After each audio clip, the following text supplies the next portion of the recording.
David Foster Wallace suffered from severe depression for almost his entire life. And today we are going to hear from the maximalist master himself on depression. Because when you look at Wallace's early life, he got started in his teenage years on antidepressants. And throughout college, he had multiple mental breakdowns where he had to come home from college for a semester. But all this culminated in 1989 when he got accepted into the PhD program for philosophy at Harvard. And he only lasted a couple weeks because he attempted to kill himself and ended up in a Boston hospital. And today we are going to hear an excerpt from Wallace's Infinite Jest, which is a fiction book about a girl who lives in Boston, attempts to kill herself, and has to have a conversation with a doctor. She also shares many similar attributes to Wallace, like weed addiction, overthinking, and a couple of other things, that we are going to explore. And if you guys don't already know, my name is Ian, and here on Right Conscious, we cover everything related to David Foster Wallace. In the playlist down below, right now, you will find over 75 videos on Wallace, and I drop a new one daily. So if it's years from now, there may be thousands of videos on Wallace. So enough from me. Let us hear from Wallace. And in this section, they are discussing depression. Quote, "When people call it that, I always get pissed off because I always think depression sounds like you just get really sad. You get quiet and melancholy and just sit quietly by the window, sighing or just lying around. A state of not caring about anything, a kind of blue kind of peaceful state. Well, this," she gestured at herself, "isn't a state. This is a feeling. I feel it all over, in my arms and legs. That would include your hands and feet.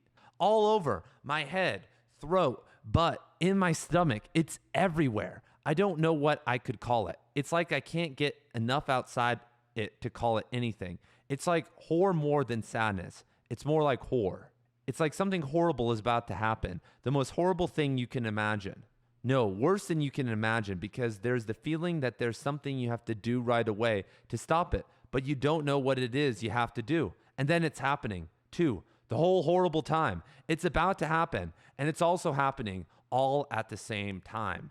And in another section, this character, Kate, is talking about people who fake depression, fake suicide attempts, who really aren't serious about it. "I've met types like that on wards. Poor me, I hate, punish me, come to my funeral. They show you a 20 by 25 glossy of their dead cat. It's all self-pity bullshit. It's bullshit. I didn't have any special grudges. I didn't fail an exam or get dumped by anybody. All these types hurt themselves." And Kate is 100% on point here, because we are living in a time where there are more depressed people than ever. And that problem is not solving itself. You would think with access to a great economy and millions of free videos and books online and therapy and everything else, we'd be solving depression, but it's getting worse every single year. And from my perspective, I am seeing more fake ass depressed people than ever, because let me just throw some heat right off the bat. I've never met a person, who's depressed, who when I look at their life and their day-to-day routine, I could literally point out exactly why they are depressed. Hey, why are you eating all that Red Dye 40? Why are you hanging out with all these toxic and negative people and still listening to what your mom thinks? Why are you working that shitty job? Why are you with the wife that you don't like? Why are you being a father when you don't really care about it?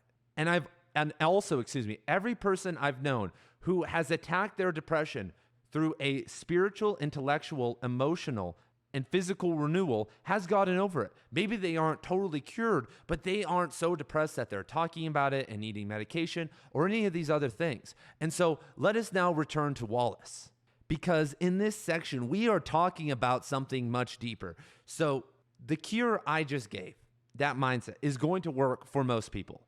I do acknowledge that there are people out there who are chronically depressed, who the David Goggins or the personal development, new age, renewal stuff that I'm preaching probably isn't going to work for them. And if it is going to work for them, they're going to have to get through many different, through solving addictions and understanding their trauma and so many other things. And when you look at the general media and understand, the consensual reality of depression, it is like this quiet and melancholy state. Johnny's depressed. He's he has a low libido. He just is sitting around and playing video games all day. He doesn't care about being ambitious in the world. Or there are people who are going through something hard, maybe a death. I remember the most depressed I ever got, and that included suicidal ideation and many other things, was when I was in a super toxic relationship. And it had lasted years, and I felt like there was no way out. But once I dumped my crazy ex and left, it almost lifted immediately. I thought this is going to take months of healing. Like, no, the next week I was totally fine. Back to my old self. And when we look, at the end of Wallace's life, this is how he was describing it. He felt like he was totally consumed in depression, in this feeling. And Wallace, captures it beautifully right here when he says, you feel like there's that feeling that there's something you have to do right away to stop it, but you don't know what it is you have to do. And then it's happening too, the whole horrible time. It's about to happen, and it's also happening all at the same time. And in 2024, we would call this feeling like depressive anxiety. So you're sitting there in the moment, feeling depressed, and you're like, what am I going to do about the depression? Now I'm so depressed. And then you start having anxiety about it, and then that just combines together into this other monster. And if you guys have ever experienced this overwhelming type of depression that Wallace is talking about, let me know your story down below. I read all the comments. I would love to see what you guys have to say. I trust you guys. If you're watching a David Foster Wallace video, you're not going to give me some BS or some fake depression story. If you want to read Infinite Jest with a group and follow along with my Infinite Jest book club, you should consider joining my Write Conscious Substack. Over there, I host daily office hours where I talk to readers and writers like you about all types of topics. I host a weekly book club where we read 6 to 10 books at a time. And that's because I understand that you may not be interested in everything a book club may read, but if there are 10 books, I guarantee you will be interested in at least 2. I also host a writing group where we post a daily poem and a weekly essay or short story. And that has started to gain some massive momentum. We have posted over 100 poems and 15 short stories. And with the way things are going, by the end of 2024, we will have thousands of poems and hundreds of stories and essays. And I also have a David Foster Wallace and a Cormac McCarthy course, and I'm going to be adding more authors and more content over there soon. So if this sounds like something that you'd be interested in, the link is down in the description below. And if you don't have any money right now, I understand. I was impoverished for over a decade of my life. And so I post daily poetry for free and free essays every single week over there for you guys to consume and comment on. And so I would love to see you guys over there. But what's funny about this character is that she became depressed for a reason, like everybody does. And Wallace specifically ties it to marijuana.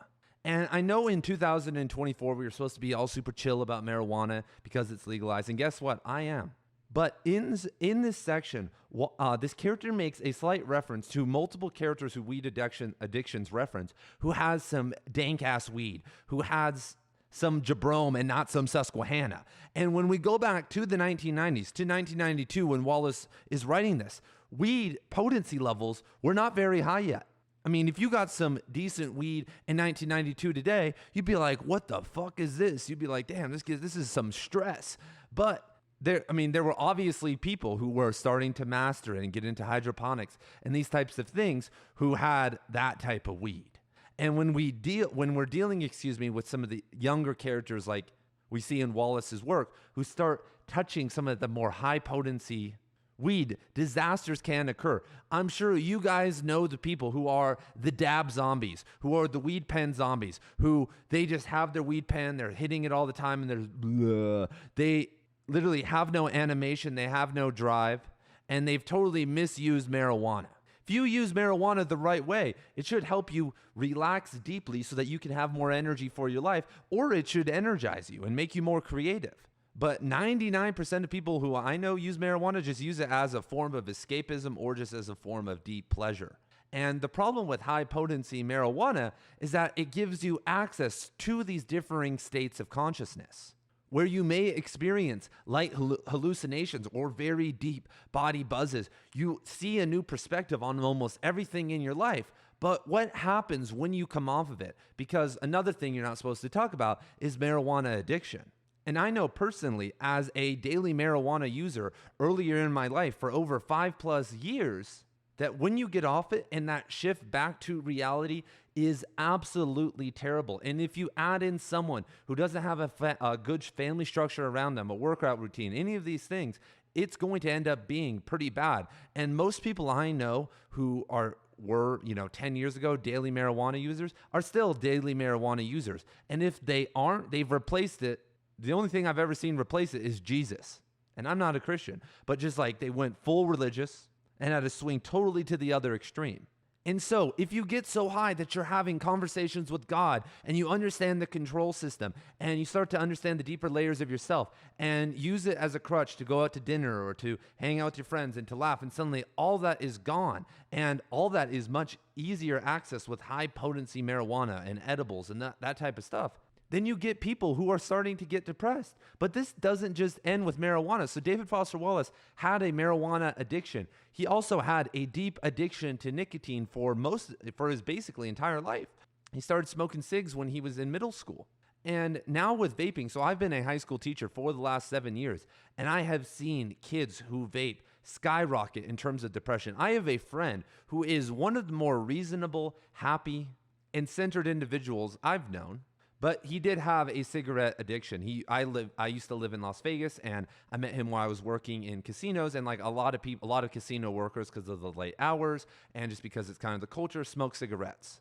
And so a couple years ago, when he was maybe 24, 25, he said, I'm going to try to kick this, but I'm going to switch to vaping. I'm going to start vaping to start saving my lungs or whatever. And so he starts vaping and is hitting this vape hundreds of times a day. And then when you look at the chart of how much nicotine he's actually consuming, it's skyrocketed. Maybe he's not getting the same carcinogens or that type of stuff. But suddenly he starts experiencing massive amounts of depression. And this culminates with him trying to kill himself by jumping off a bridge in Las Vegas that's really high, and he broke both of his legs and messed up his neck and spine. And now he's made a pretty decent recovery and can walk and do basically everything. And he's not depressed anymore. And when I talked to him about it, he blames nicotine. He says these high potency levels basically made me nauseous and in my head and super paranoid all day. And then I started getting sad about it, and I couldn't do anything anymore. And my whole life collapsed. And marijuana, nicotine, and alcohol, and I've known people in all three of those categories who've had their life ruined by those drugs, are available to buy in most states. Within 30 minutes, I could legally buy all three of those and have them back at my house. But Wallace in Infinite Jest did focus on drugs and really was a pioneer talking about marijuana addiction and its negative effects. I think him being an Alcoholics Anonymous and being honest and transparent about in his writing about it, even though he never admitted to being an addict, gave us a glimpse into the actual reality. Because weed is a gateway drug, and this is a person, I believe that all drugs should be legalized. But I've never met a person who did a psychedelic or did any harder drug without smoking marijuana first. What's crazy about my life is I didn't consume caffeine until after I had tried alcohol and marijuana. Just because doing caffeine is not a prerequisite for psychoactive drugs. My family just didn't drink it. Just never was offered it, never really had the opportunity. And my parents were like, you don't want to drink Coke? That's like really bad for you. But what Infinite Jest is also about at a major level is entertainment. But in the mid-1990s, they were dealing with VHS sets. They were dealing with a world that didn't even have MTV yet. Life was pretty damn mellow in terms of entertainment addiction. And so when we go back to the 1980s, when people were smoking marijuana light and culturally were drinking alcohol and didn't necessarily have the traumas or the woes to develop addictions as much, we didn't see as many problems, or people were able to be functioning addicts or alcoholics a little bit easier. But now when we look at entertainment addiction and internet addiction, it's absolutely insane. Most men I know are pornography addicts. Almost everyone I know is social media addicts. If I asked every single one of them, is this good for you? They would say no. If I asked them, do you want to still be viewing pornography in 30 years or checking your Facebook page in 30 years, they'd all say no, but they continue to do it every single day and take no measured steps to eventually leave. And where has that brought us? To one of the most unhealthy, depressed, and unintelligent states ever. And that's because we're dealing with high potency entertainment. Here I am, you guys. I read up to, sometimes over 200 books a year. I used to every single year. A little bit busy now with my job, family, and this channel. I've had a daily meditation practice for over a decade now. Same with the yoga practice, all these different things. But when Instagram Reels or YouTube Shorts gets in front of me, I go fucking zombie mode. I'm just rum, rum, rum. I have to block it from my phone. Even though I've never voted and don't even believe in government or politics, if I see an article about Biden or Trump, I get all riled up. I tell my wife, "Do you see what happened?" And that's because our politics and news are totally turned up. Think of Ronald Reagan versus Donald Trump, Jimmy Carter versus even Biden or Obama. The people we're dealing with today are just everything and a million times more. We can't handle it. Our brains can't handle it. We're pretty low frequency creatures. I live in a pretty small town in Arizona, an outskirt town of Tucson. And I haven't really left that town other than to go into Tucson for a year. But I'm traveling across the country right now doing some fun stuff. And today I'm in a major city and I was downtown doing all this stuff. And my wife and I got overstimulated. We were like, oh my God, we gotta go home. We gotta leave. This is making me feel crazy. But then if you add someone who is living in a city, who is on social media all the time, who has a substance addiction and all these other things, who maybe had trauma in their earlier life, they're going to be depressed. Statistically, that's going to happen. And when you look at our terrible food and suddenly you're obese and you don't like how you look and you have acne, you suddenly start moving toward real depression. And even worse, it's a social contagion. It's cool to be depressed. We're not talking, when people talk about depression and show it online, they're not talking about accessing the Jungian archetype of the shadow and exploring the shadow self and doing shadow work so that they can one day become an integrated self. They're relishing in it. They're looking for attention. It's embarrassing. So many movies are depressing. Most books are tragic. There's so many bands and artists out there who are just writing sad, melancholic music and people are just feeling their lives with it. A couple years ago, during COVID, I said, you know what?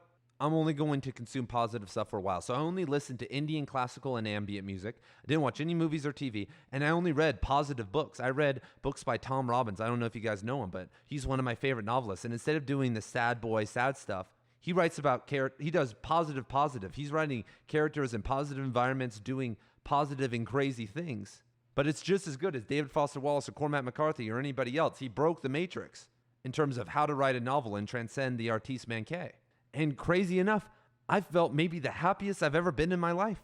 I also took a vow with my wife not to gossip or say any negative things about people. But what if from a young age, all this is ingrained in you? When we look at Wallace's life, from the start of his life, his mom was measuring him. She is Avril Incandenza in Infinite Jest. She regimented him, made him learn grammar and English, and formed him into this monster. And it got so bad that he had to get on antidepressants. And if you know like neuroscience and how SSRIs and those types of things fuck with your dopamine systems and so many other things, it's almost impossible to get out of that hole. You may feel better and it may be a good time. And obviously the pharmacological industrial complex makes us think that it's working. I've known people who it's worked for, even though when I look at their life and their creativity and their soul, that has very much dwindled. But what I also know from Wallace's life and what he's talked about, he's very action-oriented. The reason David Foster Wallace ended up dying is because he did beat all of his addictions. He got off of nicotine and quit marijuana and alcohol. He started exercising and eating better and not being a toxic person in relationships. And the last thing he wanted to get off of was this antidepressant he had been on since a young age. And that's what ended up sending him into a spiral, because once he got off of it, the medication didn't work anymore. And when he tried to get back on it, nothing worked anymore. And he went back to this state. And that's why real work is important, because when you have depression, when you have this problem, if you don't solve it, if you mask it with drugs, with reality, with any of these things, and don't confront it with therapy and art and meditation or whatever the hell you are doing, then you're just kicking the can down the road. And maybe you die one day. But one of my writing professors who I really liked and really showed me this concept was, his name was H. Lee Barnes. He wrote about Vietnam. He was probably one of the most famous writers from Las Vegas. But he talked about how at the age of 70-something, he got a sabbatical from his university job to write his memoir, When We Walked Above the Clouds, about Vietnam. So he had 9 months or something to sit down and write the novel. And at that time, he had like an injury or something, so he couldn't exercise. And so he's not around people. He's sitting at his home. And all the PTSD from his, combat experience in Vietnam, came back and he started suffering from deep depression because when he looked back at his life, he realized he was a casino dealer. He was a cop. He was a writer. He was a professor. He exercised every single day. He was writing every single day. He slept 5 hours a night. His whole life was just kicking the can down the road. And eventually, when he had to stop, he got overwhelming depression. And that's what a lot of us are doing. Most of you guys are kicking addictions down the road. All the guys out there and gals who are addicted to pornography for men and erotica for women may kick the can down the road for decades. I know guys, like most of us, you were born, I'm 31 years old now, and I was first exposed to pornography before I was 10 years old. And that's, I would assume, is most of the case for people who are under the age of 30, unless you had like super strict parents. But I have countless friends who are addicted to pornography, if they like to admit it or not, who can't have real relationships, who can't control their own lust, and even when they're married and have kids, have so many different problems. I have an old friend in Las Vegas who has the Instagram perfect family, but he blows $20,000 a year or more on hookers. And his wife and him have terrible problems, not about the hookers because she doesn't know, but he can't emotionally open up. And then when you go back to his life, he had a crazy childhood, got addicted to pornography, has substance abuse problems. And it's sad because he's never been actually able to open up. And that's what David Foster Wallace really is trying to show in Infinite Jest and a lot of his other novels. These characters who have deep familial trauma, who were trained to overthink, because overthinking is antithetical to real emotions. Because to start any real addiction process, if you guys have ever been a part of Alcoholics Anonymous or Narcotics Anonymous or know about the process, the number one killer of that is overthinking. You have to believe in God. You have to admit, a belief in a higher power. You have to go and admit fault to people. You have to have a sponsor. You have to admit that you are not enough, that your own efforts are not enough, and that you need a group and a higher power to be able to accomplish this goal of becoming sober. And Wallace gave us a field guide of trauma for people who aren't starting that process and kind of, the on-ground reality of what's going on. And a lot of you guys don't need to go to Alcoholics Anonymous or these things, but you guys have addictions that have to get solved before you can actually open yourself up to an authentic life. Because to be a good writer, to be a good reader, is to have an accurate perception of reality. That's really more, I would say to be a legend. It's important. Cormac McCarthy had to quit drinking, got away from his toxic family members. Murakami wasn't drinking. Toni Morrison, Pynchon, all these different people weren't addicts. And then later on the lesser, we have all the other writers, Hunter S. Thompson, Ernest Hemingway, kind of the upper mid-tier authors who had addictions and these problems and never got over it. But if they did, where would they have gone? Where would David Foster Wallace have gone if he took maybe getting off antidepressants and solving his problems more seriously earlier in life and fix that when he was 22 instead of trying when he was 45?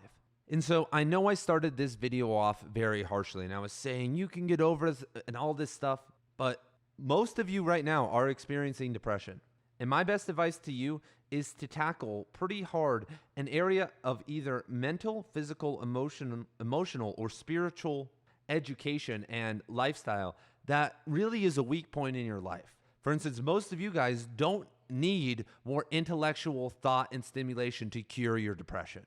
You already are the smartest kid or person in your friend group, or the smartest guy at work, and probably overthinking is what led you into the problem you are now.